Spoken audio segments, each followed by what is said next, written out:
Bienvenue dans Suspect numéro 1, votre magazine de faits divers. C'est un père prêt à tout pour son enfant. Son nom, Henri Pacchioni. Ce plongeur professionnel est un vrai baroudeur. Il a parcouru la terre entière. À 40 ans, l'homme vit un véritable coup de foudre avec une femme de 15 ans, sa cadette, Michèle Moriamé. Mais très vite, ils connaissent des difficultés. La jeune femme se montre volage et puis surtout, le couple doit faire face à l'arrivée d'une petite fille handicapée mentale, Émilie. Alors, au bout de 7 ans de vie commune, en avril 1999, Michèle, la compagne de l'aventurier, disparaît mystérieusement. A-t-elle réalisé son projet, qui était de refaire sa vie avec un nouvel homme, ou alors a-t-elle été assassinée ?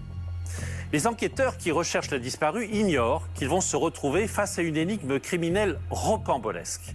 Henri Pacchioni, le suspect numéro 1 de cette affaire, a accepté pour la première fois de témoigner. Alors voici Prête à tout pour ma fille de Julien Mignot et Nicolas Brénéol. Une jeune mère de famille volage et libertine ne donne plus signe de vie. Tous les gens que j'entends disent la même chose. Il est impossible qu'elle puisse partir. Si je meurs, je meurs. Le père de son enfant de 4 ans ne s'inquiète pas de sa disparition. À un moment donné, c'est la mère de votre fille, vous faites un avis de recherche. Or tout ça, toute cette démarche ne se fait pas. Il ne supporte pas qu'elle refasse sa vie avec d'autres hommes. Elle est en construction et Pacchioni ne supporte pas cela. Cet homme s'avère être un personnage hors du commun. C'est Rambo, Pacchioni. C'est un homme, un personnage de roman, un aventurier, c'est sûr. C'est un homme qui n'a pas froid aux yeux, c'est un baroudeur, c'est un homme solide. Tiens, Enrique. Cet aventurier est prêt à tout pour le bonheur de sa fille autiste. Quand elle regarde son père, on sent tout l'attachement du monde. Et quand il regarde sa fille, il va jusqu'à nier la maladie de sa fille. C'est assez extraordinaire de voir ça. Il est capable de tout par amour pour cet enfant. Et je dis par amour pour cet enfant.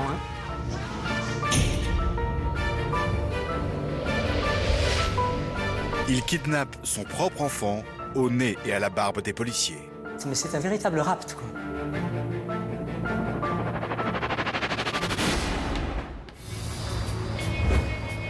Juin 1989.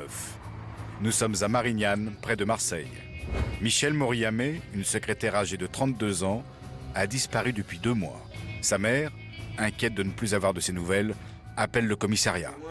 J'ai Madame Moriamé au bout du fil, laquelle me dit, voilà, depuis 2 mois, je n'ai plus de nouvelles de ma fille. Or, elle me téléphonait 2 fois par semaine. Elle habite le Caressier. J'appelle, elle ne répond pas. J'appelle plusieurs fois, elle ne répond pas. J'ai appelé le matin, le soir, elle ne répond toujours pas. Convaincus du caractère mystérieux de cette disparition, les policiers se rendent au domicile de Michèle Moriamé.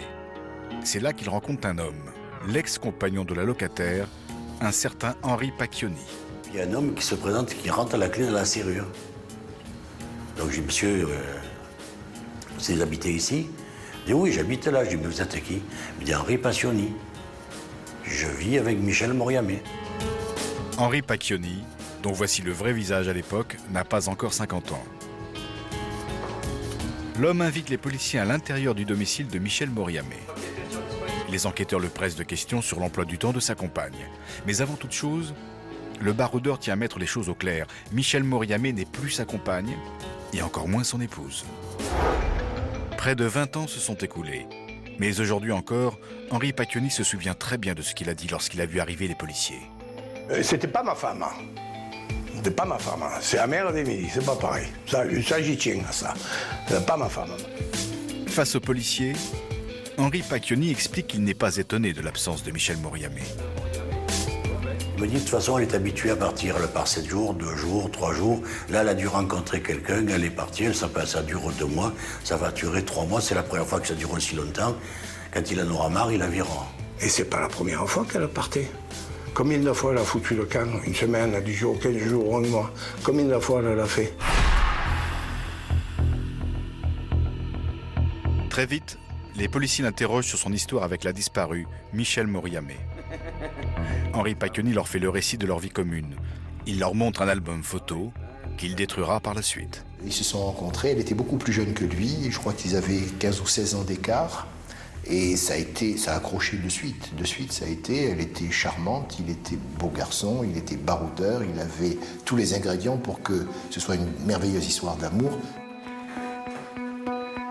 La jeune secrétaire est flattée que cet homme, qui fait figure de séducteur, s'intéresse à elle.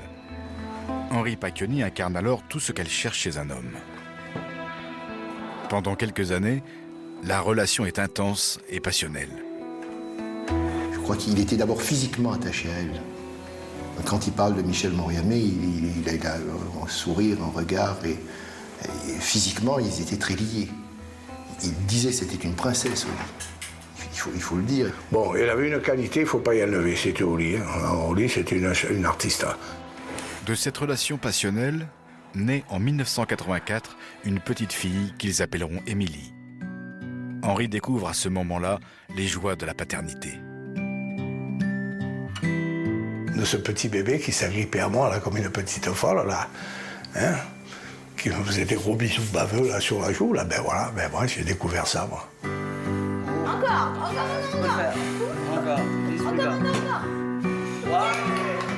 Henri et Michel vivent ensemble des moments heureux avec leur petite Émilie.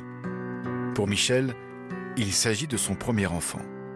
Quant à Henri, il lève le pied professionnellement pour se consacrer davantage à sa vie de famille.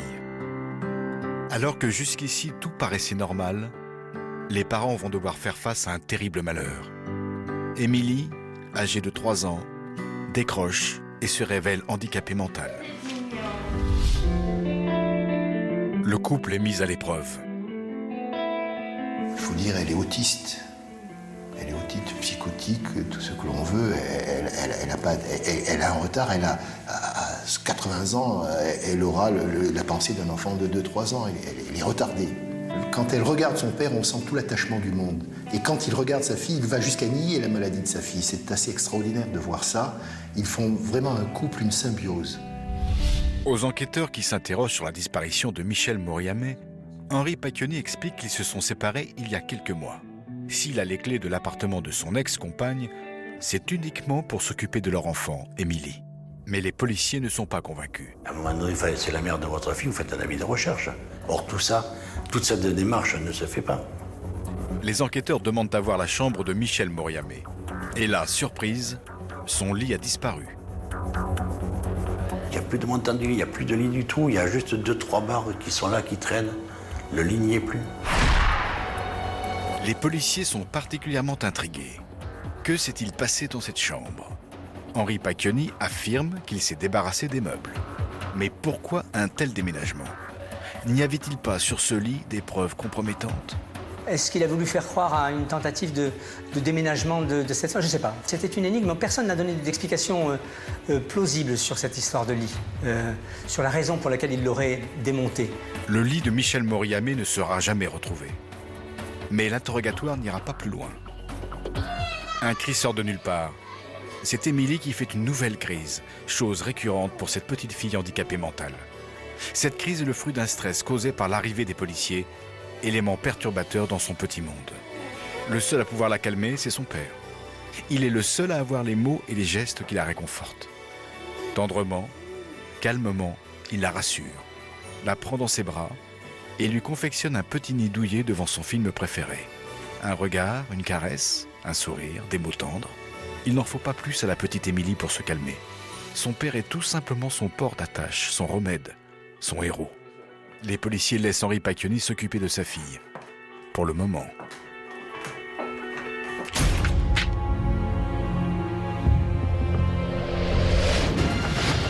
Une mère de famille qui disparaît 2 mois sans donner de nouvelles. Un ex-compagnon dont elle est séparée qui vit chez elle. Une chambre sans lit. Pour les enquêteurs, tout ceci est très étrange. Les policiers ont la conviction qu'ils sont loin d'en avoir fini avec Henri Pacchioni. D'autant plus que l'ex-compagnon a un profil très particulier. Depuis des années, Henri Pacchioni frôle la mort et n'a peur de rien. Dans l'esprit des enquêteurs, un scénario se dessine. Celui d'un compagnon jaloux qui n'aurait pas supporté que Michel Moriamé refasse sa vie et qui aurait choisi de l'assassiner. Père aimant, homme violent, meurtrier sans scrupules, coupable ou innocent? Quel est le vrai visage d'Henri Pacchioni? Henri Pacchioni se retrouve au commissariat de Marignane à propos de la disparition de son ex-compagne, Michel Moriamé. Les policiers ont face à eux un homme hors du commun, digne des plus grands personnages de romans.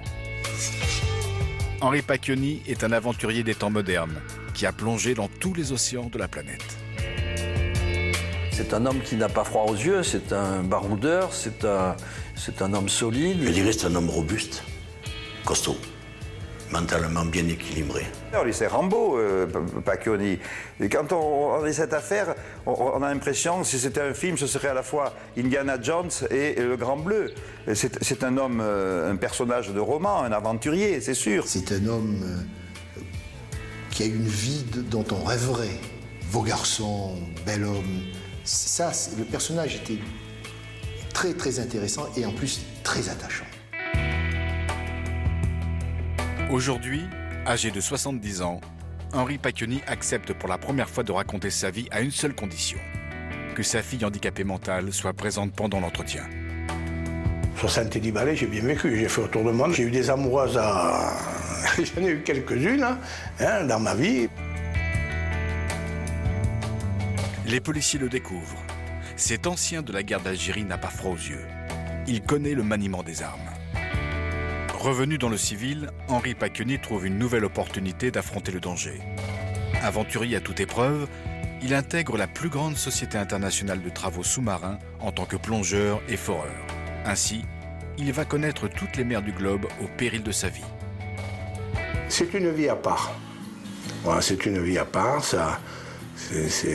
On mène une belle vie. Les hôtels, les restaurants, les plateformes, les hélicos, les avions, les plongées aussi. C'est une vie d'aventure, pas une vie familiale. En effet, à l'époque, Henri Pacchioni est marié et a 3 enfants. Une vie conjugale difficile. Sa première femme, Marité, supporte de moins en moins son absence.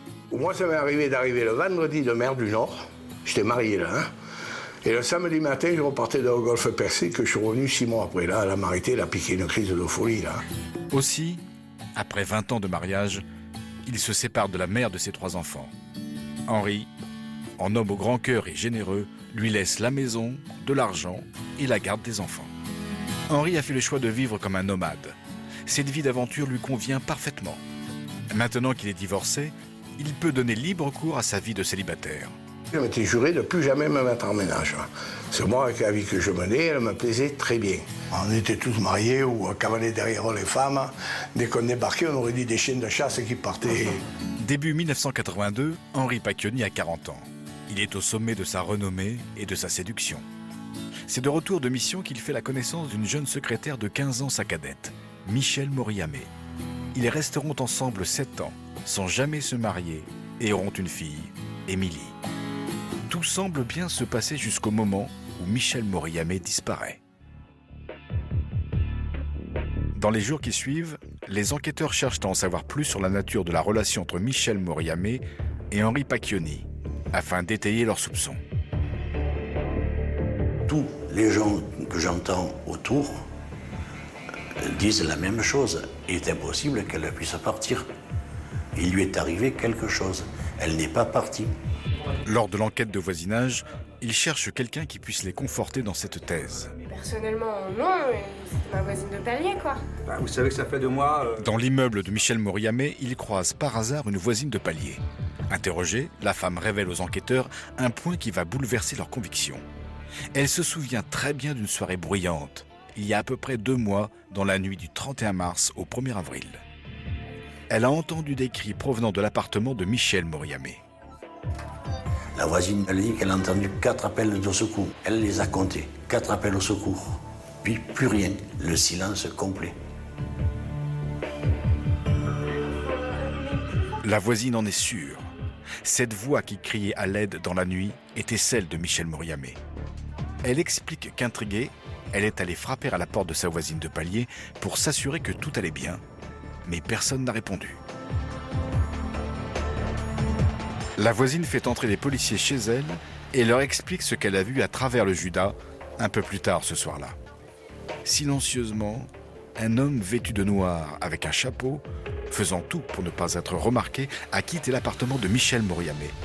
Elle l'a vu de ses propres yeux.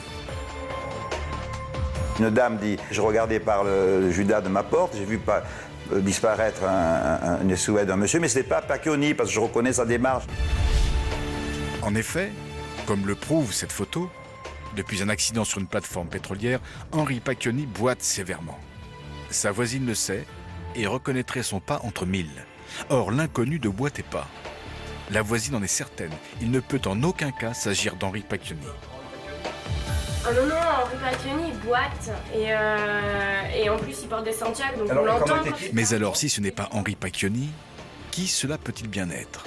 Avec le témoignage de la voisine, les policiers sont persuadés qu'il est arrivé quelque chose à Michel Moriamé cette fameuse nuit du 31 mars au 1er avril 1989. Reste alors à comprendre ce qui s'est réellement passé ce soir-là. Qui était cet homme mystérieux si ce n'était pas Henri Pacchioni? Michel est-elle encore en vie? Si oui, où est-elle? Sinon, où se trouve sa dépouille? Monsieur, asseyez-vous, bonjour. Afin de comprendre le profil de la disparue, les enquêteurs interrogent maintenant des proches de Michel Moriamé.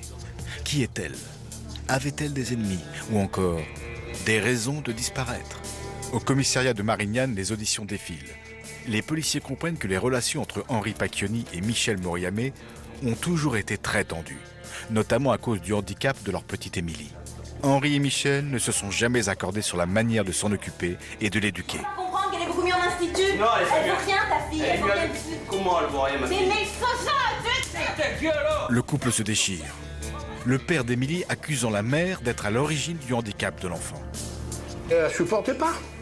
Elle ne supportait pas la petite. Émilie s'approchait de sa mère parce que tous les bébés le font. Elle commençait à marcher. Et là, il fait une tognole, casse-toi de là, tu pues. C'était ça en permanence, ça en permanence.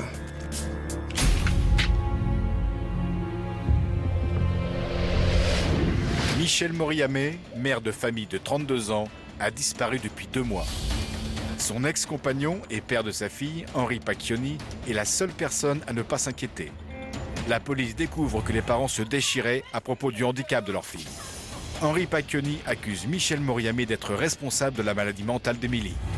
Michel Moriamé était-elle une mauvaise mère qui brutalisait son enfant? Certains témoignages le confirment, comme celui de la baby-sitter. La petite Émilie se couchait par terre. La nounou lui parle et lui fait comprendre qu'il ne faut pas qu'elle dorme ou qu'elle se couche par terre. Et la mère lui dit ce mot terrible, en lui disant « mais c'est pas un mode de communication qu'elle peut comprendre. Il faut lui tirer les cheveux et là elle va comprendre. » Et elle lui montre.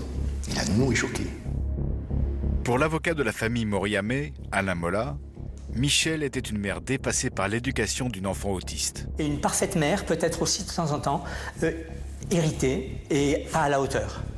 Vous savez, élever un enfant handicapé, c'est pas toujours facile. On peut les adorer, on peut les aider, on peut aussi parfois être dépassé. Rien ne va plus au sein du couple. Henri Pacchioni et Michel Moriamé s'accusent l'un et l'autre d'être responsables de la maladie mentale de leur fille. Et chacun se renvoie la balle sur le retard réel et physique de cet enfant. On va la mettre dans des centres spécialisés. Henri Pacchioni ne supporte pas les centres spécialisés en disant « ce sont des fadas, ce sont des fous, ma fille est normale ». Et je me demande pourquoi on la place. Pour Henri Pacchioni, ce serait Michel Moriamé qui serait responsable du retard intellectuel de sa fille Émilie, qu'elle droguait, selon lui, au somnifère pour la faire taire. C'est dû au somnifère, au coup qu'elle a pris de sa mère. Un bocage, il est simple. Quand un bébé bourré de somnifère, vous l'empêchez de s'éveiller. Michel Moriamé, de son côté, donnait une toute autre explication au handicap d'Émilie. D'après elle, c'est Henri Pacchioni qui serait la cause du traumatisme initial. Ce handicap serait dû au fait qu'au cours d'une dispute, il y en a eu de nombreuses entre eux, elle aurait été précipitée par Pacchioni dans une baignoire d'eau bouillante. Cette violence du père envers sa mère aurait traumatisé à vie la petite Émilie, témoin de cette scène abominable. C'est du moins la version de sa mère, Michel Moriamé. Elle reprochait à Henri Pacchioni d'avoir tenté un jour de l'ébouillanter alors que la gamine avait 1 an et demi et que c'est ce qui a entraîné le retard. Elle s'est terrée dans ce monde de 1 an et demi pour ne plus voir la réalité des adultes. Voilà l'explication de la maman. Pour Henri, Ce n'est pas lui directement qui a précipité Michel Moriyame dans la baignoire d'eau bouillante, mais sa mère, Pia Pacchioni.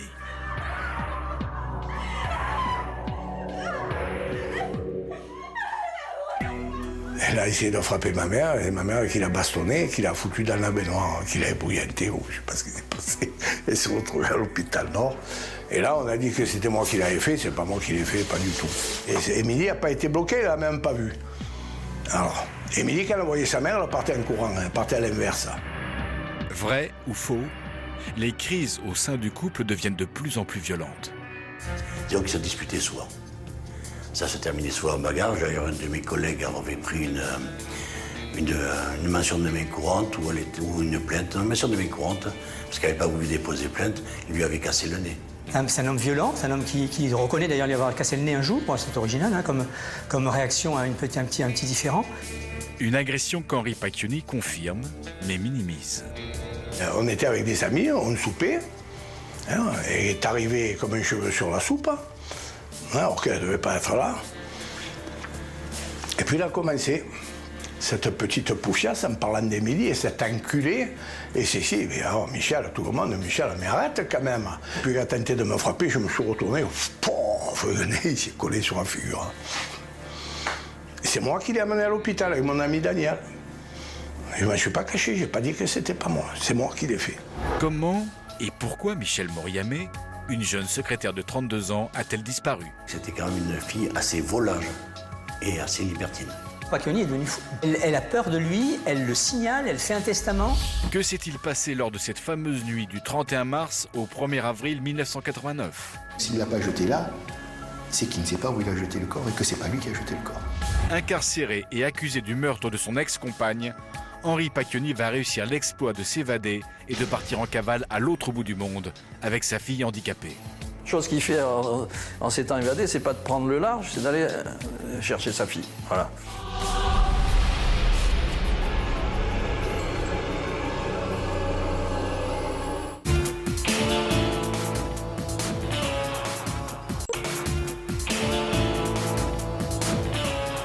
Michel Moriyame, jeune femme de 32 ans, a disparu depuis 2 mois. Elle n'aurait jamais laissé sa petite fille Émilie, âgée de 4 ans, sans nouvelles, car celle-ci est une enfant autiste, totalement dépendante de ses parents. Son ex-compagnon et père de sa fille, Henri Pacchioni, est le suspect numéro 1 dans sa disparition. Le couple se disputait violemment à propos du handicap de leur fille. L'ancien compagnon est le seul à ne pas s'inquiéter de la disparition de Michel Moriyame. Le handicap de la petite Émilie n'est pas le seul motif de discorde qui peut expliquer la disparition de Michel Moriyame. Les policiers découvrent qu'il existait un mobile beaucoup plus classique, la jalousie, car la jeune secrétaire avait une sexualité assez débridée. Déjà, elle a une jeunesse assez mouvementée, puisqu'elle a eu des rapports très jeunes, très tôt. Il y a quand même 20 ans, 25, 30 ans en arrière, ça ne se passait pas comme maintenant, hein. Il y a cette restriction. Il y avait tout ce truc, donc c'était quand même une fille assez volage et assez libertine. De fait, au moment de sa disparition, Michel Moriyame avait un nouveau compagnon, ce qu'Henri Pacchioni ne supportait pas. Il se rend compte qu'elle a fini par se construire, qu'elle est plus dépendante de lui et qu'il n'est plus son héros. Elle a rencontré un gars, Paul, avec qui ça semble accrocher sérieusement. En effet, à l'époque de sa disparition, Michel a retrouvé l'amour dans les bras d'un homme un peu plus âgé qu'elle, Paul. À ses côtés, elle compte donner un nouveau sens à sa vie de femme et de mère. Elle était stabilisée, il y a tout qui s'arrangeait, il y a tout qui s'éclairait. Là, c'était parfait. Elle est en construction et Pacchioni ne supporte pas cela. Paul lui propose une vie à l'abri, rangée, en sécurité. Et de la sécurité, c'est ce dont Michel a le plus besoin. Elle se livre corps et âme à cet homme et caresse l'espoir d'une vie meilleure. Les deux amants sont faits l'un pour l'autre. Michel Moriyame est comblé.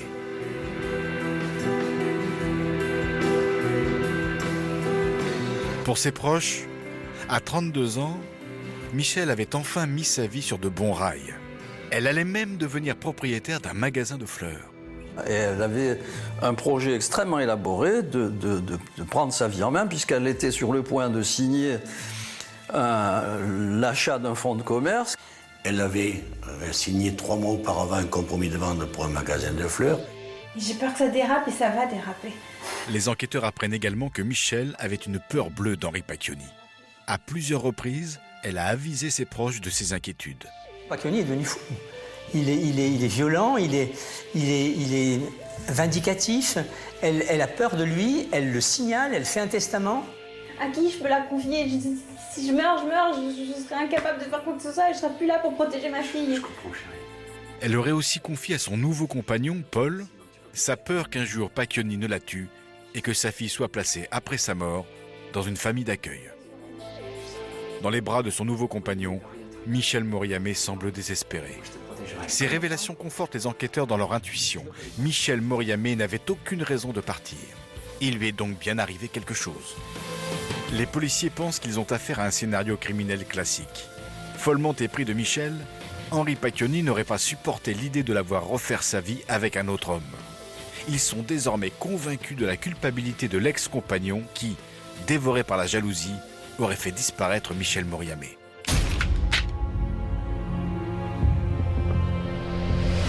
Henri Pacchioni est le suspect numéro 1 dans la disparition de la mère de sa fille handicapée. Michel Moriamé a disparu. Son corps n'a pas été retrouvé. Les enquêteurs sont persuadés qu'il s'agit d'un meurtre. Les 2 parents d'Émilie se déchiraient à propos du handicap de leur fille. Michel Moriamé avait des projets et un nouvel homme dans sa vie. Ce que son ancien compagnon, violent, n'aurait pas supporté. Interrogé sur la nuit du drame, Henri Pacchioni fournit un alibi aux policiers. J'étais au poker. J'étais au poker avec des amis. Selon ses déclarations, ce soir-là, il était chez son meilleur ami en train de jouer au poker pendant toute la soirée. Les 2 hommes organisaient souvent des parties endiablées jusque tard dans la nuit. Cet alibi est confirmé par son partenaire de jeu. Te couches? Vas-y, cadeau. Et ce n'est que vers 2h du matin qu'il a ramené Émilie chez sa mère à Marignane pour la coucher.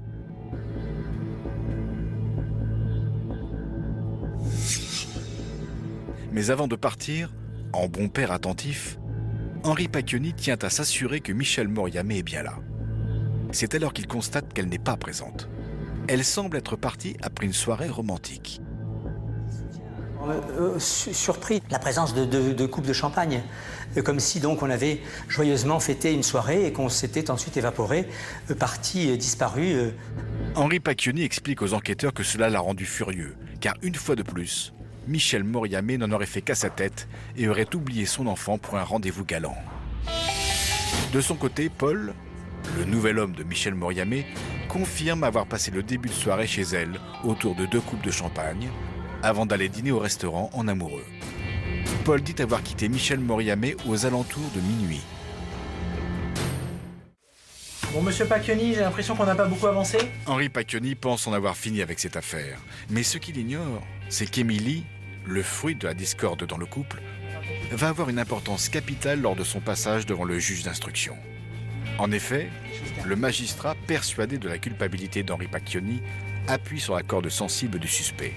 Si Henri Pacchioni n'avoue pas le crime, il risque de perdre à tout jamais sa fille qui sera placée dans une institution, ou pire encore pour lui, dans la famille de Michel Moriamé. Je vous mets en prison, au secret, vous ne verrez plus votre mère, vous ne verrez plus votre enfant, vous ne verrez plus personne. Il est toujours obsédé par l'idée de... Est-ce qu'on va lui enlever sa fille? Voilà. Sa petite. Est-ce qu'on va la donner aux parents de la disparue? Il craint ça par-dessus tout, d'être séparé de sa fille.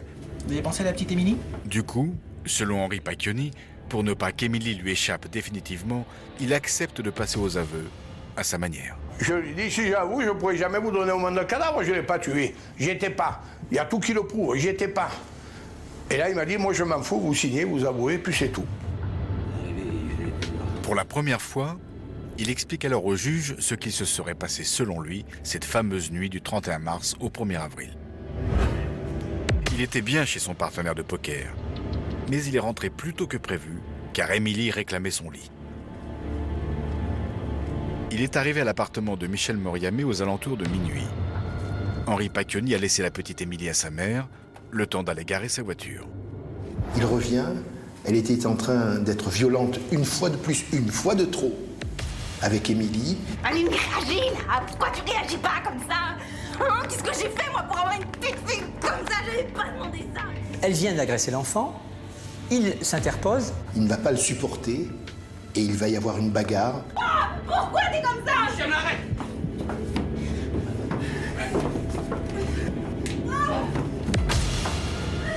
Il la pousse et elle va tomber sur un montant de lit.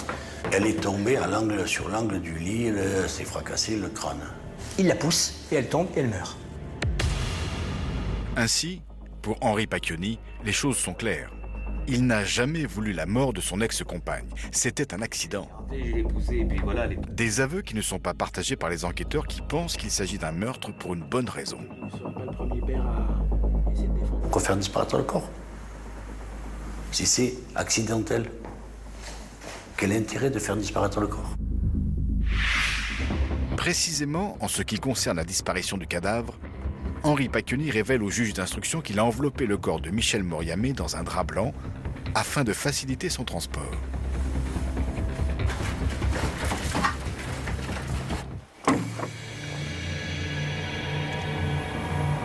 Toujours dans ses aveux, le baroudeur explique qu'il a chargé le corps dans le coffre de sa voiture et est parti près du canal de Martigues, qu'il connaissait bien. En plongeur expérimenté, Henri Pacchioni sait comment faire disparaître un corps afin d'éviter qu'il remonte à la surface. Selon ses déclarations, il aurait coulé la dépouille de son ex-compagne dans le canal de Martigues en espérant que le courant se charge de son sort. Michel Moriamé, cette jeune mère de famille qui reprenait goût à la vie, aurait trouvé comme dernière demeure les eaux troubles du canal de Martigues. Henri Pacchioni révèle que c'est ensuite, en revenant à l'appartement, qu'il aurait démonté le lit et l'aurait fait disparaître. Pour le juge d'instruction, tout s'explique. Henri Pacchioni a tué son ex-compagne, Michel Moriamé, parce qu'il était persuadé qu'elle maltraitait leur fille handicapée, Émilie. Mais ce qu'ignore la justice, c'est qu'elle va se trouver confrontée à une incroyable énigme. Reste la question sans réponse. Où est passé le corps? Qu'est-ce qu'il a fait du corps, quoi? C'est le mystère de ce dossier. On va se rendre compte que c'est pas possible qu'il ait jeté le corps à cet endroit. Après les révélations d'Henri Pacchioni, les enquêteurs se rendent ici sur les lieux où se trouverait le cadavre de Michel Moriamé au canal de Martigues. Avec nous, 19 ans plus tard, Henri Pacchioni revient sur les lieux. Voilà les lieux où j'aurais jeté Moriamé Michel. Puis voilà, je l'ai prise dans les bras et je l'ai posée dans l'eau. Alors tout le monde était content, on a applaudi, bravo monsieur Pacchioni, c'est super. Mais il n'y a pas d'eau, il n'y a rien. J'ai jamais posé Moriamé Michel là. Mais moi, dans ma tête aussi, j'ai dit, bon, mais il faut voir. Quand on est arrivé là, il n'y a pas de fond, il n'y a pas de courant, il n'y a rien du tout, c'est impossible. Eh bien non, ça fait rien. Les enquêteurs sont stupéfaits. Si un corps avait été déposé dans ce bassin de 30 cm de fond, on aurait logiquement dû le retrouver. Pour la défense d'Henri Pacchioni, cela prouve tout simplement que son client est innocent. Donc s'il ne l'a pas jeté là, c'est qu'il ne sait pas où il a jeté le corps et que c'est pas lui qui a jeté le corps. Voilà. Donc il y a déjà une incertitude parce que tous les experts sont venus dire que s'il l'avait jeté à cet endroit, le corps serait remonté. On n'a jamais retrouvé de corps. Alors, Henri Pacchioni est-il un manipulateur ou un faux coupable? Mais si ce n'est pas lui le meurtrier, qui est-ce? Souvenez-vous. La voisine de palier de Michel Moriamé affirmait aux enquêteurs avoir aperçu un homme en noir avec un chapeau cette fameuse nuit du 31 mars au 1er avril 1989. Pour elle, cet homme ne pouvait pas être Henri Pacchioni. Pour l'avocat de la défense, Maître Keïta, l'aventurier aurait avoué pour couvrir quelqu'un. Moi, je crois qu'il cache un secret. Voilà. J'ai toujours pensé qu'il y avait un secret. J'ai toujours été persuadé que ce n'était pas lui qui avait tué, mais qu'il couvrait quelqu'un. Avec ou sans cadavre, pour la justice, c'est bien Henri Pacchioni, le meurtrier de Michel Moriamé.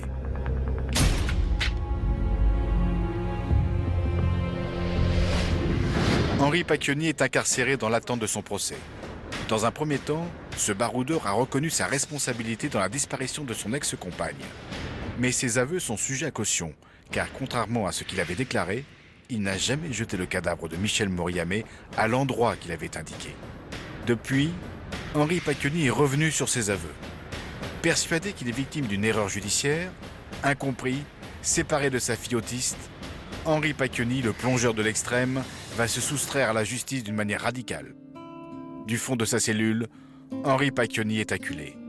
Avant de commettre un geste lourd de conséquences, il pense une dernière fois à sa petite Émilie, la prunelle de ses yeux.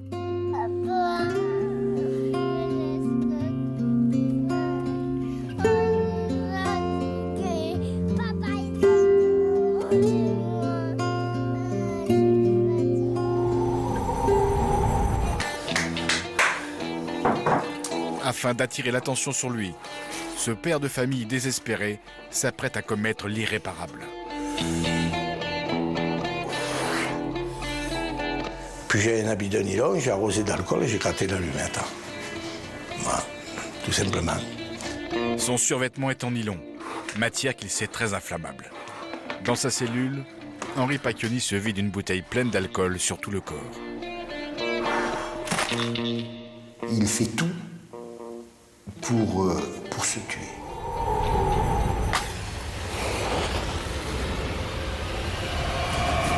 Henri Pacchioni, cet homme de 49 ans à la vie extraordinaire, choisit une mort extraordinaire. Le 30 octobre 1991, il s'immole par le feu.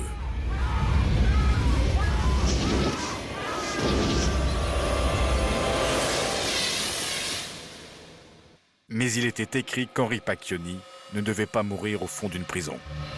Grâce à l'intervention très rapide des gardiens et des ambulanciers, l'homme est sauvé des flammes in extremis. Immédiatement, Henri Pacchioni est transféré à l'hôpital des Grands Brûlés de Marseille. Son pronostic vital est très engagé.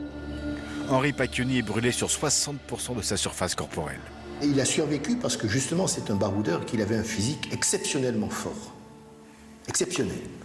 Et son corps va réagir à cette violente agression qu'il s'est lui-même prodiguée. Le feu, c'est terrible. On souffre terriblement, il est brûlé sur tout le corps. Il est transporté au Grand Brûlé de Sainte-Marguerite et là, il est sauvé. Contre toute attente, et à la surprise des médecins, Henri Pacchioni survit. Alors, je me suis vite retapé. Enfin, j'ai quand même une respiration artificielle, tout. Les filles qui me gardaient, tous ils m'avaient à la bonne, ils connaissaient mon histoire. Tout le monde m'avait à la bonne, de toute façon. De fait, Henri Pacchioni, le détenu hospitalisé, arrive à sensibiliser les fonctionnaires de police qui assurent sa garde surveillée. On comprend que des liens aient pu se créer, même avec les gardiens ou avec le fonctionnaire de police. C'est un personnage sympathique, c'est un père de famille à qui il est arrivé un malheur. Je veux dire, petite fille handicapée, qui est maltraitée par sa mère et qui a mis fin au jour de sa femme par accident pour l'amour de sa fille. Les fonctionnaires de police ne sont pas les seuls à être émus par son histoire. Lorsqu'il est transféré à l'Institut Héliomarin d'Hyères, près de Toulon pour sa rééducation, il fait la rencontre d'un homme paralysé qui va le pousser à s'évader. Non, je vais mieux. On va me remettre en tôle. Tu peux pas retourner en Toulon. Ouais, j'ai pas le choix. Qu'est-ce qu'elle va faire, Émilie, sans toi? Il est dans la section hautement surveillée quand même, hautement surveillée.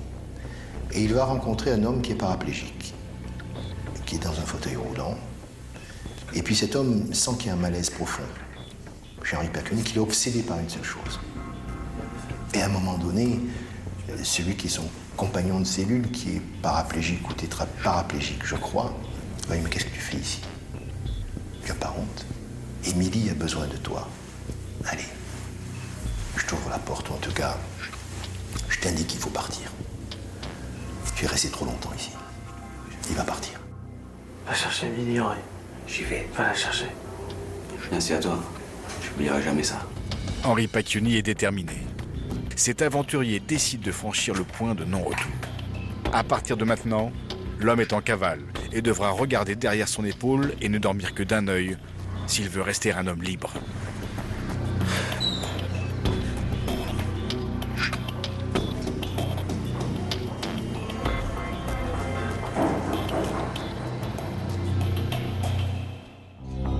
À peine son évasion connue, un énorme dispositif de recherche est mis en place. Le fuyard croise alors les policiers qui ne le reconnaissent pas. Henri Pacchioni joue les cueilleurs du dimanche en ramassant des escargots. Mais les filles qui s'attendaient à voir un mec, comme vous avez dit vous, sur un fauteuil roulant, tout la gaga, non pas un type tranquille avec un sac en train de ramasser escargots. Et ils arrivent et me disent ah, monsieur, il dit oui, qu'est-ce qu'il y a, chef? Et il me dit il faut que vous partez. Je dis pourquoi je vais partir de là? Il y a un interdit, il y a un homme très dangereux qui est en cavale là, il faut vous lever de là. Et que vous voulez qu'il me fasse? Moi, si mon sac d'escargots, je lui donne. Hein. Il y a pas de... Je ramasse mes escargots, moi, laissez-moi tranquille hein, avec mes escargots. Et on partit. Le vrai faux ramasseur d'escargots touche à son but. Contrairement aux évadés classiques qui prennent le large immédiatement, Henri Pacchioni fait tout l'inverse. Il se rend à Marseille dans la gueule du loup pour récupérer sa fille placée chez sa grand-mère, dont la maison est sous haute surveillance. Mais la police surveille le domicile de la grand-mère. Avec un sang-froid extraordinaire, Henri Pacchioni va kidnapper sa fille chez sa mère, au nez et à la barbe des policiers présents. Il y avait 2 entrées, et je ne savais pas. Il y avait l'entrée principale en haut, mais il y avait une petite entrée en bas du jardin de ma mère. C'est par cette petite entrée dérobée qu'Henri Pacchioni va enlever sa fille. Mais c'est un véritable rapt, quoi. Il est capable de tout par amour pour cet enfant. Et je dis par amour pour cet enfant. Hein. Le père et la fille sont à nouveau réunis. Ils ne se quitteront plus.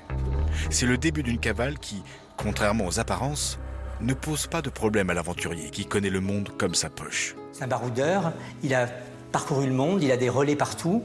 Et se trimballer avec une enfant en difficulté de santé mentale, à travers le monde, ne lui posera pas de problème. Il disparaîtra le temps qu'il faut.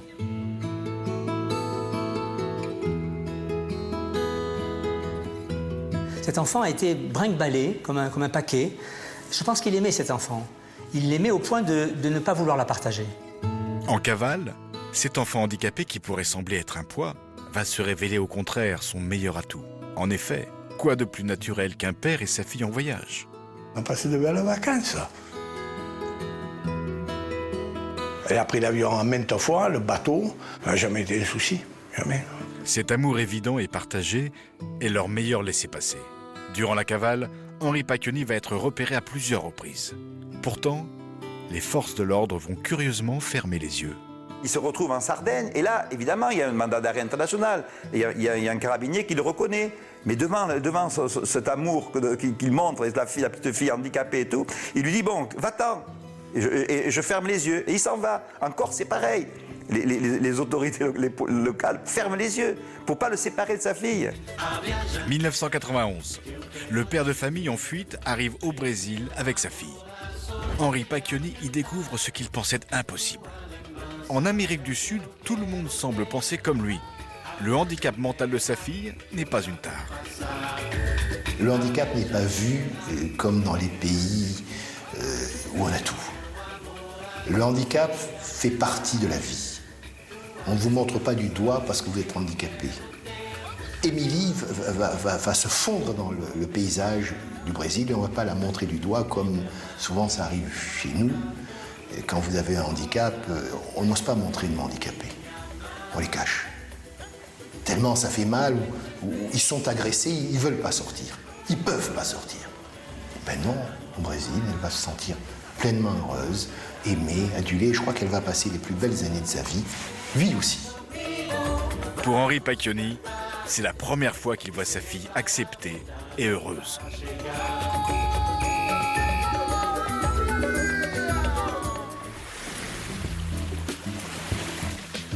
T'as de beaux yeux, Julien. Nous sommes au Brésil en décembre 1995. Cela fait 4 ans et demi que Henri Pacchioni est en cavale, avec toujours à ses côtés sa fille Émilie, désormais âgée de 11 ans.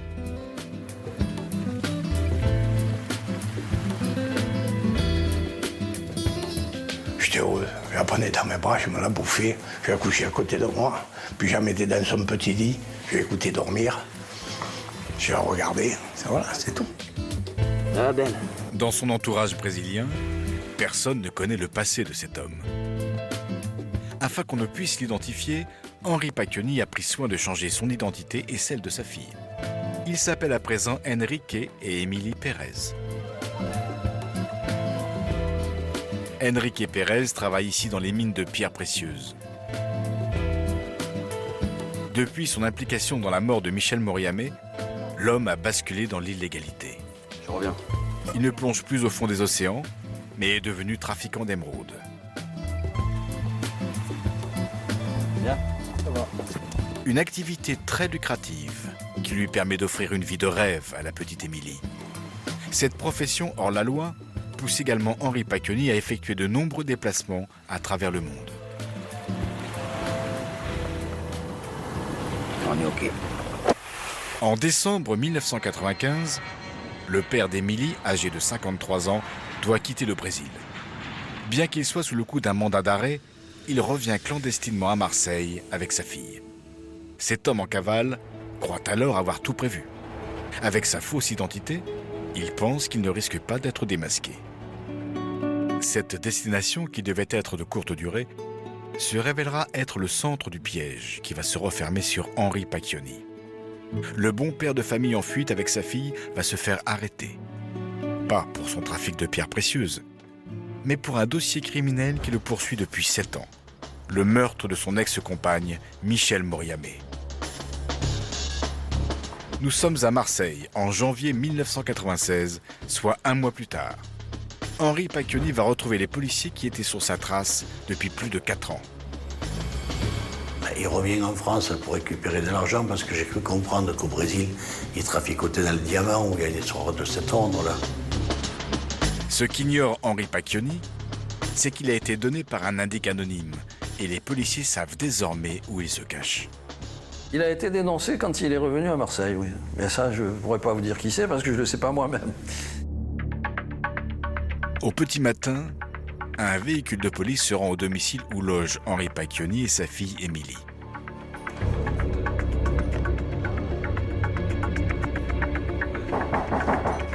Le père et la fille sont au petit déjeuner lorsque de vieilles connaissances frappent à la porte. Des policiers qui le traquent depuis 4 ans et demi. Je les connaissais, hein, et j'aurais dit non, je suis pas armé, hein, vous pouvez rentrer, vous pouvez fouiller. Henri Pacchioni, tu sais pourquoi on est là? Quand il ouvre aux policiers, Henri Pacchioni réalise alors qu'il a été trahi et que sa cavale touche à sa fin. Désormais, le père de famille est rattrapé par son passé. Il va devoir répondre du meurtre de son ex-compagne Michel Moriamé. Avant les assises, Émilie sera confiée à sa grand-mère paternelle. Nous sommes à Aix-en-Provence, le 2 octobre 1996. L'homme en cavale depuis plus de 4 ans doit maintenant affronter ses juges. Il doit répondre du meurtre de Michel Moriamé et de son évasion. Dans le box, Pacchioni le fuyard n'est plus le même. Il a perdu de sa superbe. Il a changé. Je pense qu'il est marqué par sans doute cette cavale. Une cavale, c'est jamais facile. Avec un enfant handicapé, ça ne doit pas être non plus très facile. Il le nie toujours le truc, mais bon, disons que les soupçons sont quand même accablants pour lui, quoi. Alors que les charges semblent accabler Henri Pacchioni, un témoin surprise s'invite à l'audience. Émilie. Ils l'ont fait venir. Là, c'est pareil. Je me suis mis en colère. Hein, le président, présentez-vous, votre nom, votre âge et votre identité. Elle ne parle pas. Ah ben la fille, c'est toujours une poupée qui dit pas ni oui ni non, mais qui parle par monosyllabes, et on sent qu'il y a entre eux un espèce de courant presque qu'on pourrait matérialiser, toucher d'amour réciproque. C'est donc sans prononcer un mot qu'Émilie tente de secourir son père, un témoin muet qui va bouleverser toute l'audience. Cet amour infini qu'il porte à la petite Émilie, eh bien, elle a vraiment attendri tout le monde et a provoqué beaucoup d'indulgence à son égard. Alors qu'Henri Pacchioni risque en théorie 20 ans de réclusion criminelle, l'accusé n'est condamné qu'à 12 ans de prison pour le meurtre de Michel Moriamé, plus 2 ans pour son évasion. Pour la famille de Michel Moriamé, le verdict semble un peu amer. Je m'attendais à une peine plus forte. Sur, encore une fois, le personnage menteur et aussi irrespectueux de la mémoire autant de cette femme que de ses parents dans leur deuil. Ça, je pensais que ça vaudrait plus cher, plus encore que l'homicide volontaire commis. Si la famille de la victime vit aussi mal le verdict, c'est aussi parce que la justice va se montrer très clémente avec Henri Pacchioni. L'amour entre le père et sa fille va peser lourd dans l'exécution de sa peine. Et le juge de l'application des peines lui accorde une permission de 12 jours après 18 mois seulement de détention. Ça ne s'est jamais vu, c'est unique dans les annales, pour aller voir sa fille, pour pouvoir s'occuper d'Émilie. Ainsi, après 7 ans de détention, Henri Pacchioni, condamné à 14 ans, retrouve la liberté en conditionnel. À sa sortie, Émilie l'attend. Aujourd'hui, Henri Pacchioni, 70 ans, continue de vivre avec Émilie, 28 ans, dans un quartier modeste du nord de Marseille. Le soir, quand elle va se coucher dans son lit, elle m'appelle « Papa, viens !» Un bisou, bonne nuit. Mais je suis heureux, moi. Je vais lui faire le bisou, bonne nuit. Parce qu'Émilie, elle a besoin qu'on s'occupe d'elle et que personne ne veut s'en occuper. En effet, Émilie subit le sort des enfants autistes. Elle est trop âgée pour bénéficier d'une prise en charge par l'État. Elle dépend à nouveau entièrement de son père. Père qui sait qu'il n'est pas éternel. Henri Pacchioni aimerait trouver une solution pour la prise en charge de sa fille. C'est un peu un souci parce qu'elle a envie d'être avec des jeunes de son âge, alors que toutes les portes sont fermées. Voilà, c'est la France. Alors je fais un appel, si un jour il y a un centre qui veut bien prendre ma fille, ça sera les bienvenus. Faute de trouver, Henri Pacchioni pense de plus en plus à retourner là où ils ont vécu les plus belles années de leur vie, au Brésil. Mon rêve, c'est bien sûr repartir au Brésil, ça c'est certain. Parce que ceux que j'ai ici, au Brésil, on vit comme des petits princes. Et en plus, surtout, Émilie serait pris en compte totalement. Et ça, c'est une autre histoire. Là-bas, on dit que quand ils sont comme ça, c'est un don de Dieu. Alors qu'ici, vous en voyez beaucoup des handicapés dans la rue. On n'en a pas beaucoup. Hein. On les cache. Là-bas, on ne les cache pas. On les montre. On est fiers. La famille de Michel Moriamé est repartie déçue du procès. Elle ne saura jamais la vérité. Monsieur Moriamé est décédé.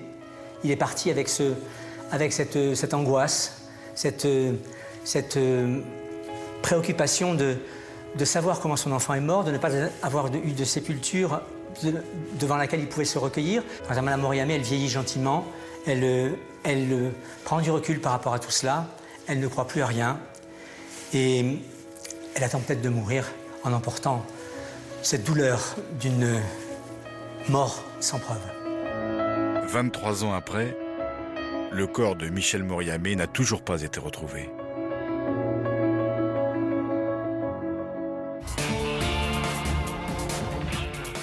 Nous partons à présent au Québec avec un crime barbare commis en août 1999.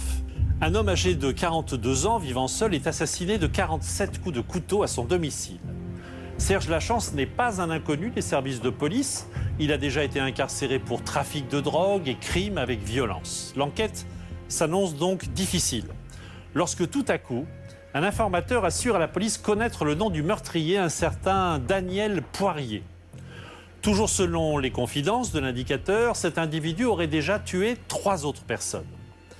Véritable information ou fausse piste, les enquêteurs devront se montrer patients et même se déguiser en truands afin d'obtenir les aveux de l'assassin. Le 8 août 1999, 2 policiers pénètrent dans un appartement du quartier de Villeray, à Montréal. Les lieux sont saccagés. Faites venir la police. Quand les policiers s'approchent de la porte, évidemment, ils sentent une odeur qui se dégage de l'appartement. Dès leur entrée, ils aperçoivent la victime qui gît sur le sol. Ils aperçoivent aussi les éclaboussures de sang. On vient de découvrir un cadavre. Les policiers découvrent le corps sans vie de Serge Lachance, poignardé à de multiples reprises. Moi, ce que je comprenais pas avant toute chose, c'est qu'un homme comme lui ait pu être assassiné. Parce que c'était un homme qui était gentil, qui aurait jamais fait de mal à une mouche, qui n'avait pas d'ennemis, vraiment aucun. Je n'aurais jamais cru que mon père puisse être assassiné. Il y a un adage qui dit qu'un meurtre se règle en 36 heures ou en 36 mois. Il faudra pourtant attendre plus de 10 ans avant de trouver l'auteur de ce terrible crime. Le dimanche 8 août 1999, la police de Montréal reçoit un appel anonyme. Le policier est informé qu'un corps sans vie se trouve à l'appartement 33 d'un immeuble de la rue Christophe Colomb. Ce genre d'appel est toujours pris très au sérieux parce qu'on ne sait jamais ce qu'on va y découvrir. Les policiers entrent dans l'immeuble de la rue Christophe Colomb. C'est une résidence qui compte environ une trentaine de logements. Et ils se dirigent tout de suite vers l'appartement en question. Quand les policiers entrent à l'intérieur, ils aperçoivent tout de suite la victime qui est étendue sur le sol. Ils voient aussi les éclaboussures de sang. Les policiers établissent alors un périmètre de sécurité et contactent la section des homicides. On confie aussitôt le dossier à l'enquêteur Richard Dupuis. Ce dernier se rend rapidement sur la scène du crime pour y faire les premières constatations. Nous avons rapidement identifié la victime sur les lieux du crime. Et pendant que nous attendions l'arrivée de la police scientifique, j'ai mandaté certains de mes confrères pour faire ce qu'on appelle du porte-à-porte. Ils sont allés faire le tour des voisins pour savoir si quelqu'un avait entendu ou vu quelque chose de particulier au cours des derniers jours. En parlant avec les voisins, on s'est aperçu que monsieur Lachance était un homme qui avait emménagé là depuis quelques semaines. C'était un homme très solitaire, il ne parlait pas à ses voisins.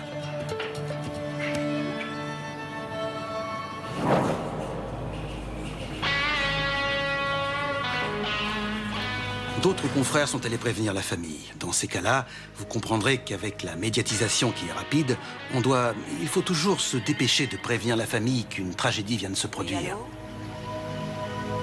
Oui. Oui.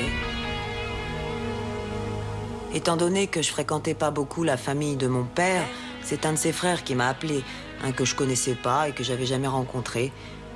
Il m'a appelé à la maison pour m'annoncer la nouvelle.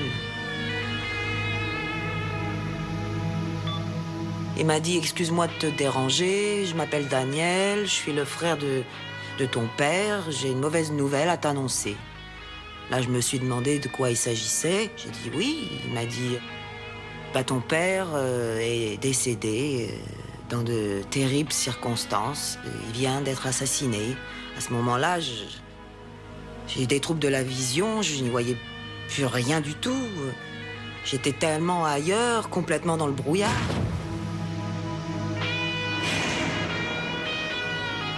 J'aurais jamais cru que mon père puisse être assassiné.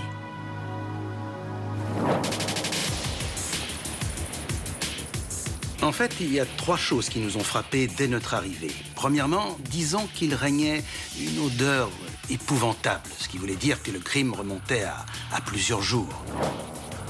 Deuxièmement, on s'est aperçu que la scène de crime avait été maquillée. Il y avait trop de choses qui avaient été mises en place dans le but de nous aiguiller sur de fausses pistes. C'était vraiment flagrant. Et la 3e chose qu'on avait du mal à comprendre, et on a dû faire appel aux spécialistes de la police scientifique pour qu'ils viennent nous l'expliquer, c'est qu'on avait comme l'impression que le corps avait été déplacé. Il y avait autre chose qui était vraiment très évident sur la scène de crime, c'est qu'il y avait effectivement eu une bagarre, mais normalement, dans ce genre de situation, la bagarre se produit dans un seul endroit. Ce dont on s'est aperçu sur place, c'est que la bagarre avait évolué à l'intérieur de l'appartement et qu'il y avait eu une sorte d'acharnement de la part du tueur. Par la suite, l'autopsie a confirmé que le tueur s'était acharné en donnant plus de 40 coups de couteau à la victime. La semaine suivante, les enquêteurs de la brigade criminelle sont venus frapper à ma porte pour me poser quelques questions sur mon père. C'est en entendant les questions que les enquêteurs m'ont posées que j'ai réalisé que je ne connaissais pas vraiment mon père.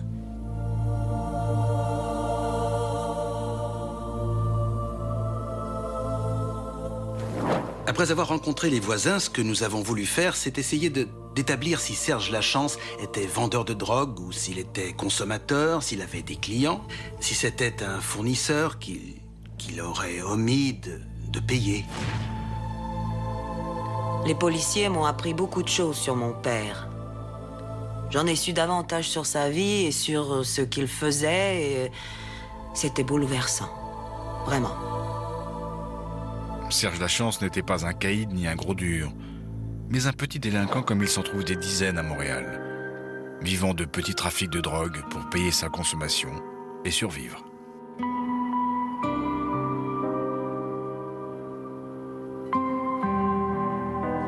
Tout ce que je sais de sa jeunesse, c'est qu'il travaillait dans les bars. qui chantait, dansait, Mais il faut croire qu'il a peut-être mal tourné, qu'il a dû prendre une bien mauvaise direction. Ce qui est sûr, c'est que Serge Lachance ne méritait pas de connaître une fin aussi cruelle. Ce que nous savons, c'est que le meurtrier l'a tué avec une extrême violence.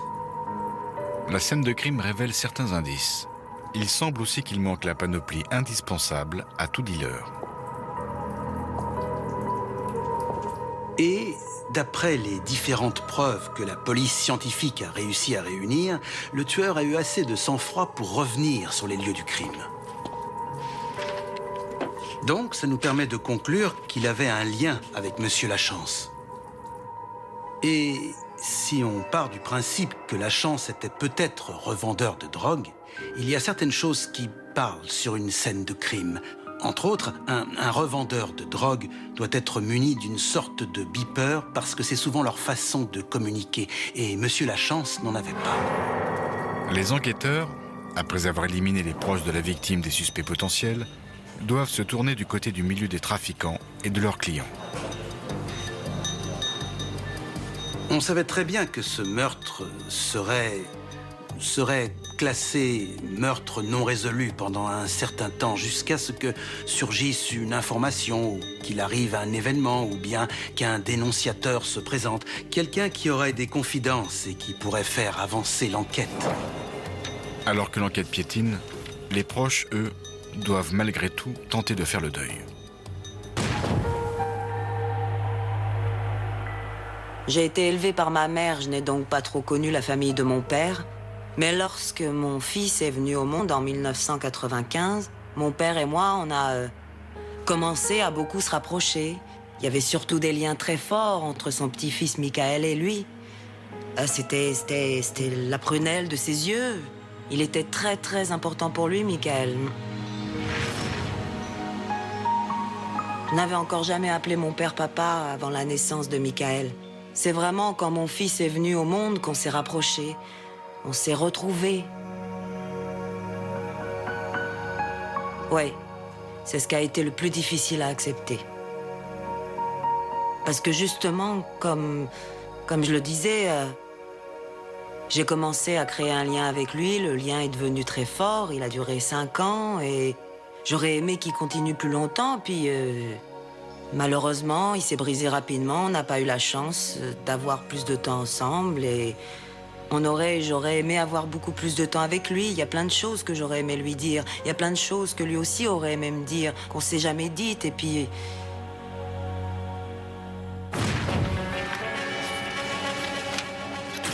Au bout de quelques semaines d'enquête, les policiers se résignent. L'assassinat sauvage de Serge Lachance ne sera pas résolu rapidement. Mais un autre meurtre, commis des mois plus tôt, les aidera finalement à résoudre l'énigme.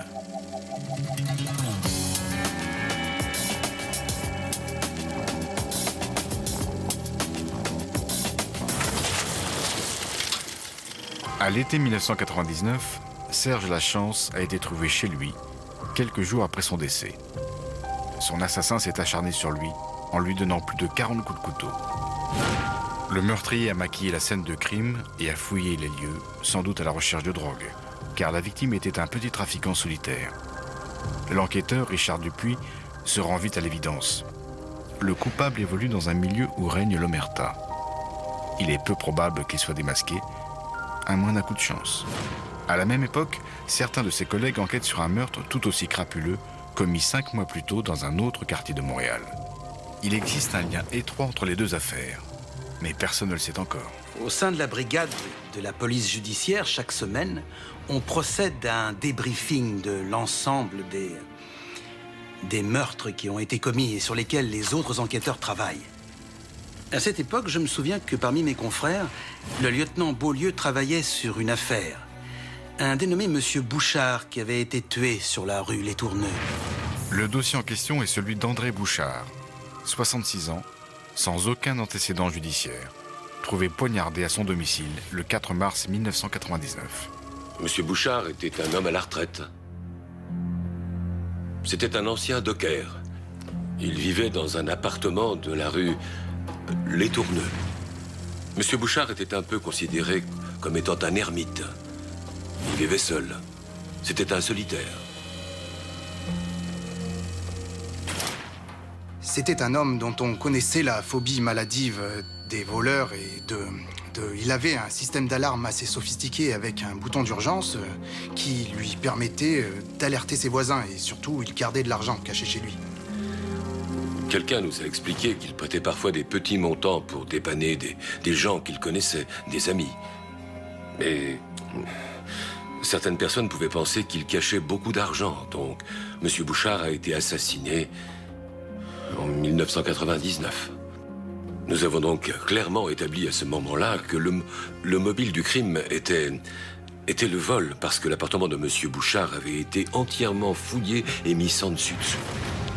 Étant donné la méfiance maladive de la victime, les enquêteurs en déduisent qu'il avait ouvert à une connaissance. Comme dans le cas de Serge Lachance, l'enquête n'aboutit pas. 1 an à peine après l'assassinat d'André Bouchard, Lachance sourit enfin aux enquêteurs. Au printemps de l'an 2000, un informateur nous a appris que l'auteur du meurtre de M. Bouchard était un dénommé Daniel Poirier.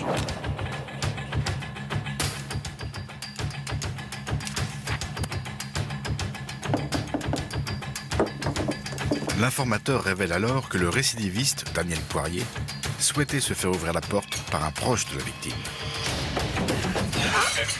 Poirier a pu entrer dans l'appartement, puis il a étranglé l'homme avec un fil téléphonique.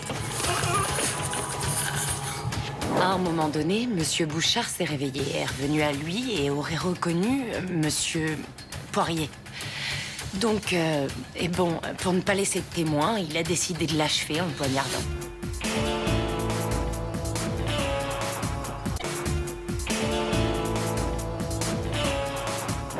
En mars 2000, les enquêteurs sont persuadés de tenir l'auteur d'un meurtre crapuleux. Mais il reste à trouver des preuves tangibles de sa culpabilité.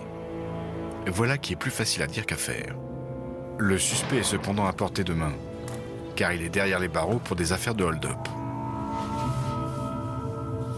Compte tenu du fait que le présumé suspect dans cette affaire était déjà incarcéré pour une autre histoire, on s'est davantage concentré sur l'affaire Bouchard. Ça fait longtemps en plus que je voulais le rejoindre. Ça marche. Entendu.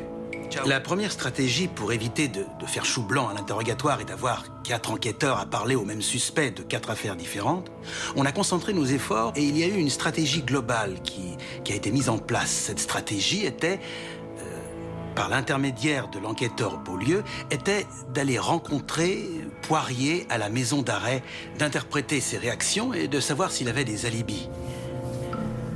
Moins on met la pression sur le tueur, et plus c'est facile pour lui de vivre avec les faits qu'il a commis.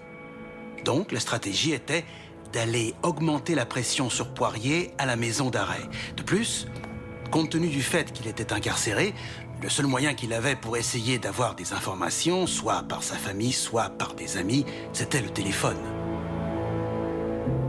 La famille Poirier connaissait le milieu. Ce sont des gens du milieu. C'était un peu à la dure. Il y avait quand même pas mal de violence dans cette famille. Et disons que la mère de Daniel Poirier, à l'époque, trafiquait des stupéfiants. Elle était connue des services de police. Et donc, elle était méfiante. Pendant la garde à vue de Daniel Poirier, on a placé toute la famille Poirier sur écoute téléphonique, ainsi que des connaissances de Daniel Poirier. Donc, lorsqu'il y avait des conversations entre certaines personnes et qui concernaient, disons, l'histoire du fameux assassinat, la mère de Daniel Poirier disait à tous les gens qui lui en parlaient d'être prudents, de ne pas parler de ce sujet au téléphone, que ça pouvait leur attirer des ennuis. Toute la panoplie des démarches d'enquête traditionnelles ont été mises en place. Qu'on parle d'écoute téléphonique, qu'on parle de filature de certains complices potentiels, de membres de sa famille, etc. Donc la stratégie, c'était effectivement d'aller rencontrer Poirier en cellule, augmenter la pression, faire en sorte qu'il cogite de plus en plus, et qu'il, nous l'espérions à l'époque, qu'il livre son secret, soit à un codétenu, soit à un membre de sa famille, soit à un ami. Malheureusement, on n'a pas eu les résultats escomptés. Il faut comprendre que Poirier est un individu qui a vécu presque toute sa vie dans le milieu du crime. C'est donc un homme qui sait se débrouiller dans le monde de la rue. Il sait s'y prendre, il connaît un peu nos techniques, il sait comment faire pour les déjouer. Toute sa vie a été basée là-dessus. Dans à peu près 95% des affaires d'homicide, on connaît le nom de l'auteur, on connaît le nom du meurtrier. Mais ça ne suffit pas de savoir qui est le tueur. Ce qu'il faut en fait, c'est réussir à trouver la preuve nécessaire au-delà de tout doute raisonnable pour aller devant les tribunaux. Et ce n'est pas une mince affaire. Il fallait donc tout mettre en œuvre pour trouver et accumuler assez de preuves tangibles pour les présenter au juge. Malheureusement, après analyse, on n'a jamais été capable d'atteindre le seuil de preuves au-delà de tout doute. Les enquêteurs n'arrivent pas à coincer Daniel Poirier. Mais la partie n'est pas perdue pour autant. Il faudra cependant patienter 6 ans encore. Une enquête d'homicide n'est jamais fermée. Ce n'est jamais oublié, ce n'est jamais abandonné. C'est seulement mis un peu de côté en attendant d'avoir d'autres pistes, en attendant d'avoir d'autres informations. Les proches d'André Bouchard sont donc laissés seuls avec leur chagrin, comme l'a été la fille de Serge Lachance. Pour ma part, j'ai pas essayé de recontacter les enquêteurs. Moi, je me disais dans ma tête que ça allait être une affaire qui allait être fermée, classée et non résolue. Le jour où j'ai dit ça aux enquêteurs chargés de l'affaire, ils n'étaient pas contents. Ils m'ont dit « Mais non, Mélanie, chaque personne est importante, tout le monde est important. Toutes les affaires qu'on peut régler, on fait toujours tout pour. On ne laisse pas les dossiers comme ça, sur un coin de bureau. » Le plus difficile à vivre dans toutes les affaires d'homicide, c'est de recontacter les familles des victimes pour dire que l'enquête n'avance pas et qu'on n'a rien de nouveau. Mais là, on ressent la douleur des gens. Et on voudrait faire plus pour ces personnes parce que peu importe la personnalité de la victime, que ce soit une personne gentille ou un criminel qui a été assassiné, quelque part, il y a des parents qui souffrent et c'est pour eux qu'on travaille. Ce que je veux dire, c'est qu'on se motive en se disant, si on ne l'attrape pas, est-ce qu'il va récidiver? Est-ce que la prochaine victime ne sera pas quelqu'un qu'on connaît? Est-ce que ce ne sera pas un enfant? Est-ce que ce ne sera pas une personne âgée? Au cours des années 2000, à la section des crimes majeurs de la police de Montréal, on met sur pied une brigade dite de cold case, vouée exclusivement à l'étude de dossiers d'affaires de meurtres non classés. Les résultats ne tardent pas à arriver. En l'espace de 13 mois, on élucide 12 affaires de meurtres jamais résolues. Le succès est tel qu'en 2002, on décide de doubler les effectifs. Il faut comprendre que toutes les technologies, que ce soit au niveau de l'ADN, des banques de données en matière d'empreintes digitales, d'empreintes palmaires, etc., ont énormément évolué. Donc, quand je suis devenu le commandant en chef de la brigade criminelle, ce que j'ai demandé comme travail à certains membres de mon équipe, c'est premièrement de répertorier l'ensemble des crimes non résolus en matière d'homicide de 1970 à 2004. Il y avait 687 dossiers de crimes non résolus. Parmi ces dossiers en attente, on trouve celui de Daniel Poirier, l'assassin présumé d'André Bouchard. Les enquêteurs vont alors s'employer à réétudier toute l'affaire, d'autant plus que ce récidiviste est soupçonné de meurtre bien pire encore.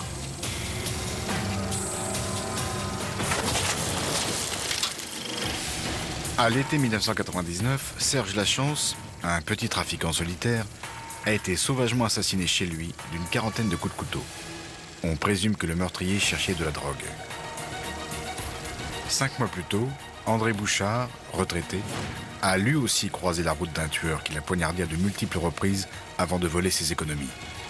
Pour ce dernier cas, un informateur a désigné un criminel endurci, Daniel Poirier, comme l'auteur du meurtre. Les enquêteurs n'arrivent cependant pas à le coincer. Des années plus tard, la brigade des meurtres non résolus de la police de Montréal rouvre le dossier Bouchard.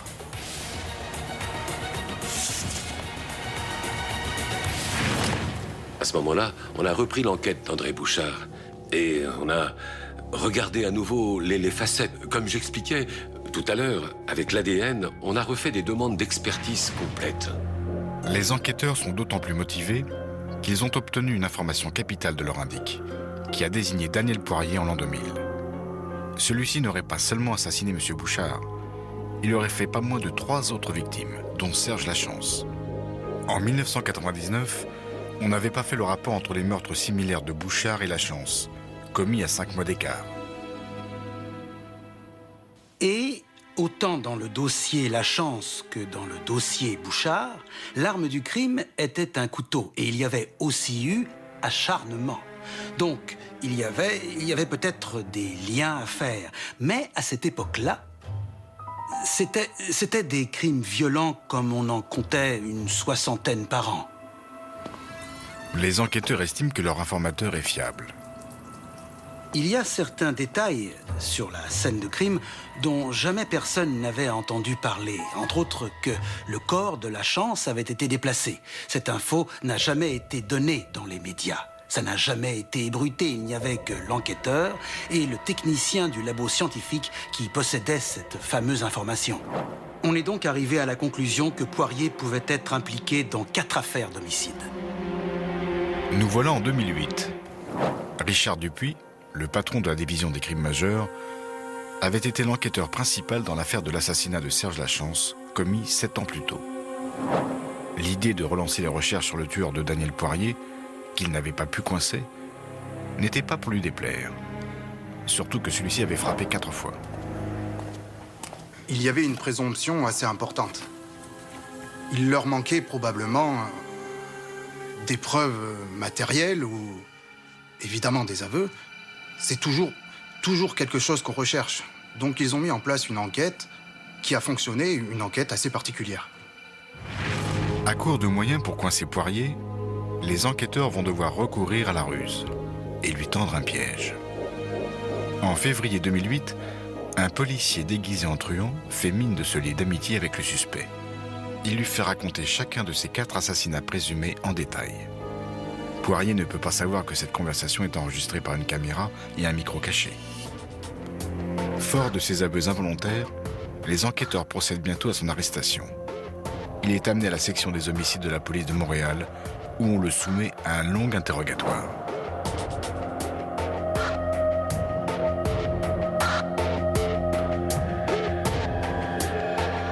C'est arrivé comme ça et c'est toi qui as commis ces 4 meurtres. Ouais, c'est ça.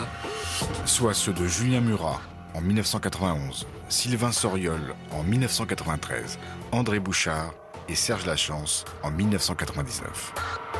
Le cas peut-être le plus intrigant aux yeux des enquêteurs est celui de Serge Lachance, assassiné à l'été 1999. Certains aspects de la scène du crime avaient laissé les policiers perplexes.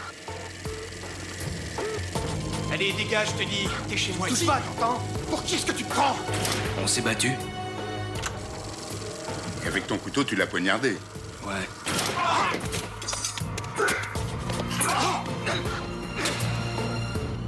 Poirier l'a poignardé à 47 reprises. Et il y avait sur les 47 plaies de couteau, il n'y en avait qu'une qui semblait, selon les médecins, être une plaie de défense. Ce qui démontre bien que Lachance n'a pas eu tellement de possibilités de se défendre et de résister.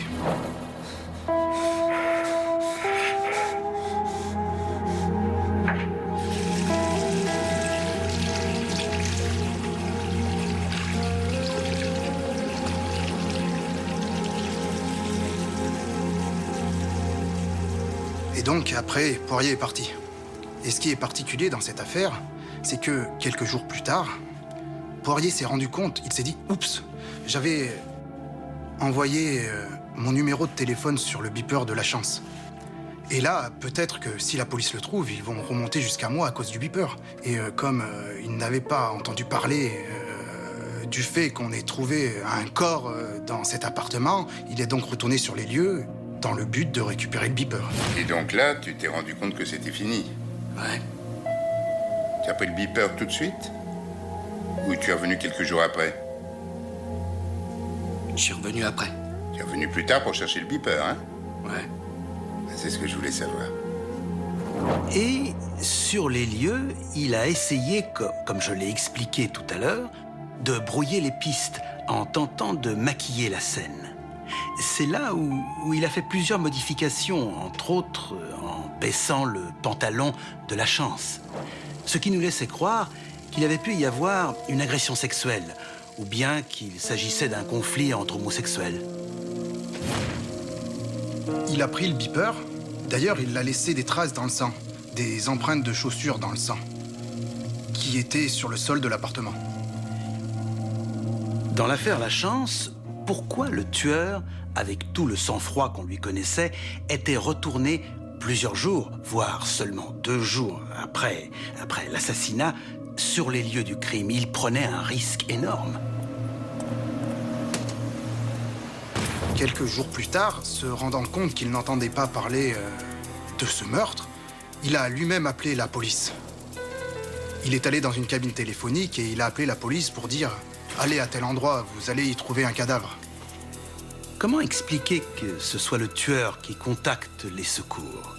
C'est toujours difficile de savoir ce qui peut se passer ou de comprendre ce qui peut se passer dans la tête d'un psychopathe de cette espèce. Est-ce que c'est un manque de publicité? Dans sa tête, c'est peut-être ce manque de publicité qui l'a forcé à appeler les secours. Dès l'arrestation de Poirier, les enquêteurs ont pris rapidement contact avec les proches des victimes pour leur annoncer la nouvelle. Quand ça arrive, disons que c'est pas ça qui vous permet de faire votre deuil. Ça réconforte pas, non. Moi, ça m'a pas réconforté pour autant parce que ça m'a pas ramené mon père. Puis ça me ramène pas non plus tout ce que j'ai perdu avec lui, le temps et tout. Mais je me dis au moins, l'assassin paye pour ses crimes. Et mon père, au moins, il peut enfin reposer en paix. Daniel Poirier a avoué avoir bel et bien assassiné André Bouchard et Serge Lachance. Mais il n'était pas au bout de ses confidences. Il lui restait à raconter le pourquoi et le comment des 2 autres meurtres sordides qu'il avait commis.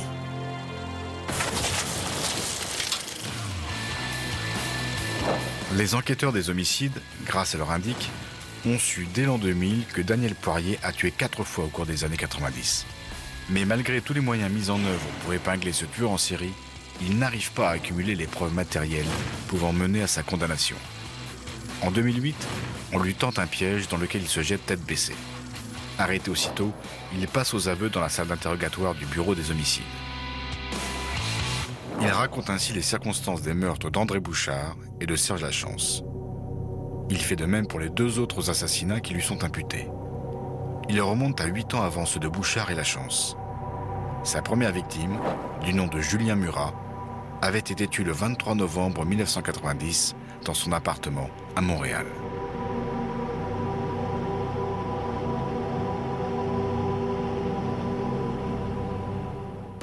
Murat Julien hébergeait chez lui, à l'époque, une prostituée qui ramenait ses clients dans leur appartement. Et il y a un des clients, à un moment donné, qui aurait volé quelque chose dans l'appartement. Qu'est-ce que je t'ai dit? Qu'est-ce que je t'ai dit? Il s'est rien passé, je te dis. T'avises pas de remettre les pieds ici. Murat s'est par la suite énervé. Il a frappé à plusieurs reprises la jeune femme. Sous le choc, elle quitte l'appartement et croise par hasard Daniel Poirier dans l'escalier, qui n'est autre que son voisin du dessous. Elle décide de tout lui raconter. C'est Julien, il vient de me frapper. Il est devenu cinglé. Il est là-haut? T'inquiète pas, je vais aller le voir. Poirier disjoncte. Il monte chez Julien Murat pour lui donner une leçon. T'es qui, toi? Il l'abat à bout portant.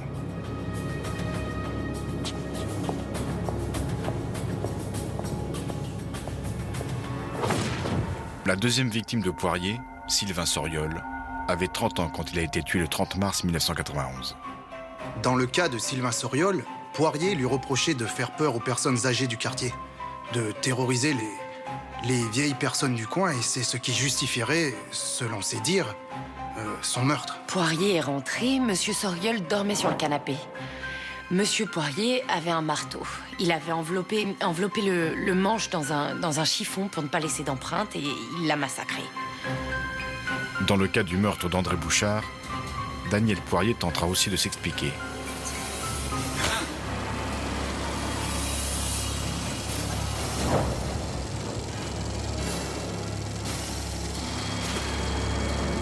Monsieur Bouchard, c'était un peu différent parce que c'était vraiment un vol. Et cette fois aussi, Poirier a tenté de justifier dans son témoignage, plusieurs années plus tard, ce meurtre sordide en disant « Je n'avais pas le choix, il m'avait vu, il devait mourir ». Enfin, il reste le cas Serge Lachance.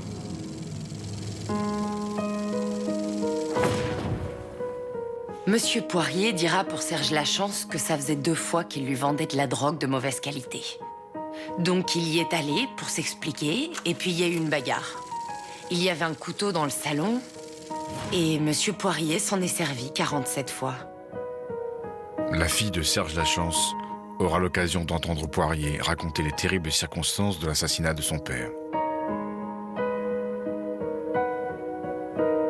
Comment vous dire, comment vous expliquer ça? C'est expliquer tout en détail. Et puis, tu t'as pas l'envie de l'entendre, mais tu l'entends. T'es comme dans un autre monde, une bulle. Je voulais pas connaître ces détails. Comme quoi il a reçu plus de 40 coups de couteau, ni la raison pour laquelle il a été assassiné. Pourquoi en arriver là? Parce que l'assassin l'accuse de lui avoir vendu de la mauvaise drogue? Donc tu te fais assassiner pourquoi? Une mauvaise dose? Ça vaut une vie, ça? L'enquêteur Richard Dupuis ne croit pas aux circonstances atténuantes invoquées par Daniel Poirier.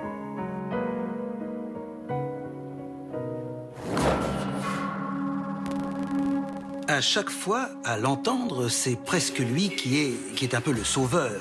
Il défend la prostituée, il défend le vieillard qui s'est fait agresser, et il défend des gens qui achètent de la drogue de mauvaise qualité. Tout ça, c'est faux. Ce qu'il faut comprendre, c'est que après avoir eu le parcours que Poirier a eu, il savait très bien qu'il allait finir en prison. Mais en prison, il existe une loi non écrite qui dit qu'une personne qui tue une personne âgée, qui tue un revendeur de drogue pour le voler, qui tue en fait pour rien, c'est très mal perçu en maison d'arrêt. Lorsque Poirier s'est justifié en donnant ses explications, il savait que ça se retrouverait dans les différents médias.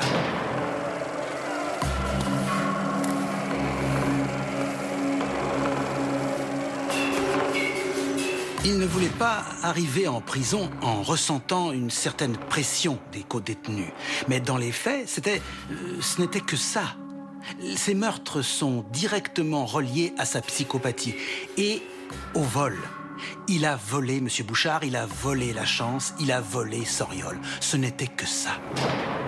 D'une manière ou d'une autre, les aveux de Daniel Poirier sur ces 4 crimes crapuleux en disent long sur sa psychologie et ses valeurs. C'est sûr que c'est l'un des meurtriers les plus atypiques que j'ai eu à voir. J'ai pas encore 40 ans de carrière, mais disons que c'est un des plus atypiques dans le sens où, comme je disais plus tôt, il n'y a pas de motif. Ce n'est pas un tueur à gages qui a fait 4 contrats. Ce n'est pas un tueur de la mafia qui a descendu des rivaux. Et puis il n'y a pas de mode opératoire qui revient à chaque fois. C'est toujours différent. C'est un gars qui tue pour tuer.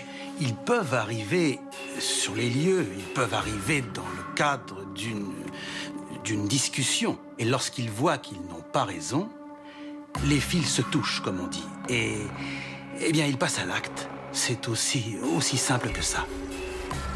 Après avoir avoué chacun de ces 4 meurtres aux enquêteurs, c'est maintenant à la justice que Poirier doit faire face. On apprend bientôt qu'il y aura un procès dans cette affaire. Daniel Poirier a beau avoir fait des aveux aux policiers, il peut toujours prétendre qu'ils ont été tirés de façon illégale et qu'il a menti pour une raison quelconque, et ainsi de suite. Les principaux acteurs du drame se retrouvent devant la cour, début mai 2010.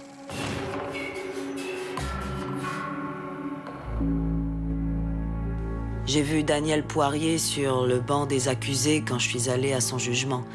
Et puis vraiment, j'ai trouvé ça très difficile de le voir en chair et en os.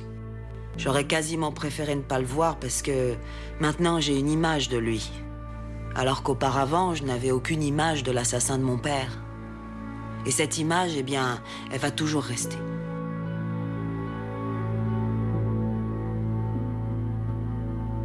Physiquement, c'est un individu de taille normale qui nous a surtout frappé par... On a surtout remarqué ses tatouages. C'est un gars qui a... Lorsqu'il s'est présenté devant la cour, il avait une chemise déboutonnée assez bas et on voyait, il avait des tatouages assez imposants sur la poitrine. C'est un gars qui n'a pas manifesté tellement d'émotion quand il était devant la cour. Le regard dur, assez froid. C'est quelqu'un qui est creux et éteint. Quelqu'un qui est morose. Comment je pourrais vous dire? C'est vraiment quelqu'un qui est sombre et surtout qui n'a pas d'âme. Non.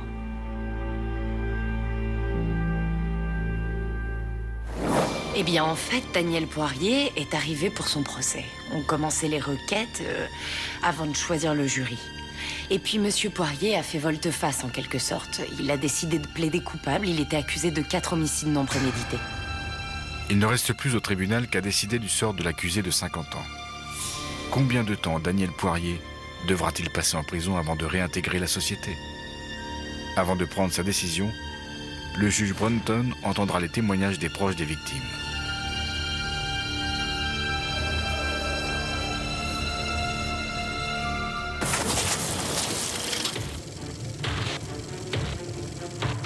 Les policiers de la brigade criminelle ont identifié la victime du 34e meurtre à survenir sur leur territoire cette année. L'homme de 42 ans, Serge Lachance, a été retrouvé hier à midi dans son logement du quartier Villeray. Selon les premières constatations, il aurait été poignardé après ce qui ressemble à une bagarre. Le corps a été découvert par les policiers qui ont reçu un appel anonyme passé d'une cabine téléphonique. Au printemps 2010, l'heure des comptes a sonné pour Daniel Poirier, qui a avoué pas moins de 4 meurtres sordides, mais non prémédités. Avant que la décision finale ne soit prise, il est permis aux proches des victimes de se faire entendre par le juge avant qu'il ne rende sa décision. Il ne reste plus aux enquêteurs qu'à les trouver. L'enquête, dans une affaire criminelle d'importance, ne s'arrête pas avec l'arrestation du présumé coupable. On a réussi à joindre chaque membre de chaque famille. Je suis allée devant le juge et puis j'ai beaucoup parlé de mon fils, du lien que Michael avait avec son grand-père, que Poirier a brisé en l'assassinant. J'ai dit aussi qu'il m'a brisé moi, parce que moi, j'avais enfin réussi à avoir une relation avec mon père. Depuis 5 ans.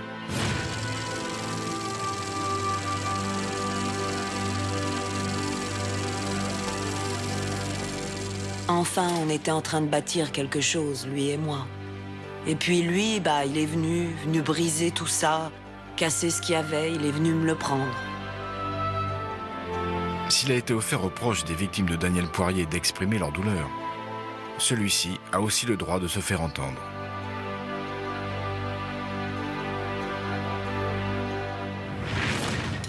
Évidemment, quand au moment des plaidoyers, on demande toujours à l'accusé s'il veut s'exprimer. Donc Monsieur Poirier a dit j'assume ce que j'ai fait et je le regrette. C'est ce qu'il a dit. Aucun de nous dans l'assistance n'a eu le sentiment qu'il était sincère.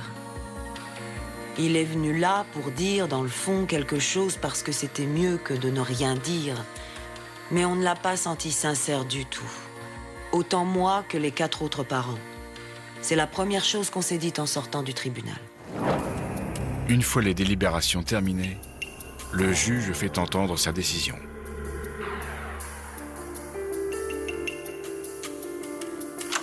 À Montréal, Daniel Poirier est condamné à la prison à perpétuité sans possibilité de libération conditionnelle avant 25 ans.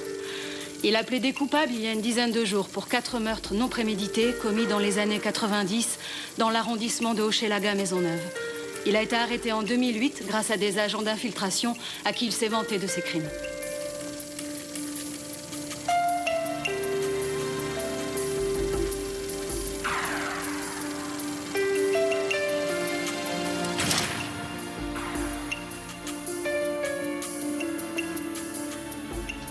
La particularité du meurtre non prémédité, c'est que l'on peut être libéré après avoir purgé une période de 10 ans. Mais là, c'est le juge qui doit décider de la période. Entre 10 et 25 ans. Dans le cas de Monsieur Poirier, le juge Brunton a imposé 25 ans minimum. En fait, il n'y avait pas... C'est comme un meurtre prémédité, autrement dit. Parce que le juge a affirmé que c'était une des rares circonstances où les facteurs atténuants, il n'y en avait pas beaucoup, mais il y avait quand même un plaidoyer de son avocat, ne devaient pas être pris en compte.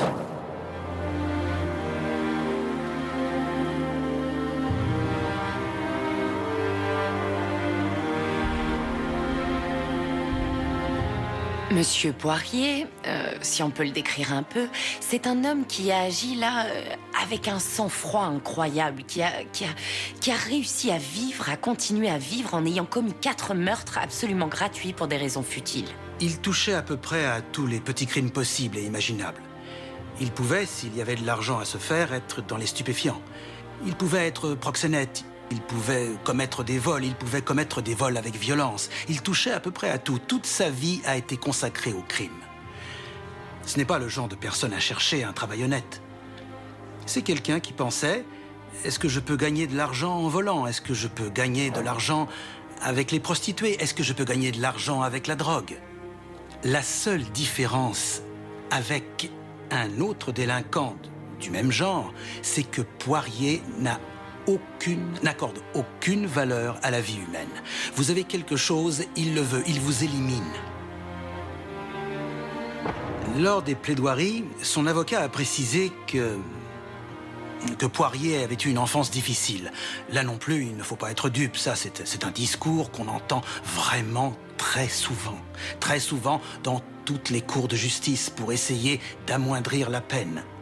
Ce qu'il faut comprendre, c'est qu'à Montréal, malheureusement, il y a des milliers d'hommes et de femmes qui ont connu des enfances difficiles, qui n'ont pas mangé à leur faim, qui ont été élevés dans un milieu familial des fois un peu instable. Ça n'a pas fait d'eux des voleurs, ça n'a pas fait d'eux des tueurs. Moi aussi, j'ai eu une jeunesse difficile, mais je ne suis pas tombée dans le crime organisé pour autant. Et puis, c'est pas pour ça que j'ai mal tourné, j'ai pas assassiné des gens pour autant. Dans la vie, c'est nous, je trouve, qui décidons de notre propre destinée. Suspect numéro 1 est maintenant terminé. Merci à vous de l'avoir suivi et à très bientôt sur TMC.